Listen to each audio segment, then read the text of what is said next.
அனைத்து நண்பர்களுக்கும் இந்த சிறுகுடும்பர் சின்னராஜாவின் இயற்கை வணக்கம். எல்லாம் எப்படி இருக்கீங்க? நல்லா இருக்கீங்களா? இப்போ நம்ம பார்த்துக்கிட்டு இருக்கிறது வந்துட்டு செண்டு மல்லிங்க, நாட்டு ரகம். இப்போது இந்த செண்டு மல்லி எதுக்காக வச்சுருக்கேன்னா, நம்ம விவசாயம் செய்யக்கூடிய காய்கறி பயிர்களாகட்டும், அதே மாதிரி எந்தவித விவசாயம் பயிர்களாக இருக்கட்டும், அவங்களுக்கு எல்லை பாதுகாப்புக்காக இந்த செண்டு மல்லி வச்சுருக்காங்க.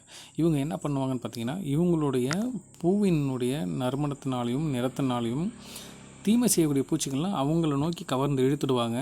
இப்போ இந்த வாசத்தை வெளிப்படுத்துறதுனால நன்மை செய்யக்கூடிய பூச்சிகளும் வரும். அது எப்படி வரும்னு பார்த்திங்கன்னா, இந்த பூவினுடைய வாசத்தினால தீமை செய்யக்கூடிய பூச்சிகள்லாம் இந்த இடத்துல இருக்குது அப்படின்னு தெரிஞ்சுக்கிட்டு என்ன பண்ணும், நன்மை செய்யக்கூடிய பூச்சிகள் வருவாங்க. அதனால விவசாயிகள் வந்துட்டு பூச்சி மருந்து அடிக்கக்கூடிய செலவு வந்து குறைக்கப்படுதுங்க. இவங்கெல்லாம் எல்லை பாதுகாப்பு. இது என்னென்ன வைக்கலான்னு பார்த்திங்கன்னா, கம்பு, சோளம், அதே மாதிரி ஆமணக்கு, உளுந்து, இந்த செண்டு மல்லி, கேந்தி இதெல்லாம் வைக்கலாங்க. அனைவரும் பயன்படுத்தி பயன்பெறுங்கள். நன்றி.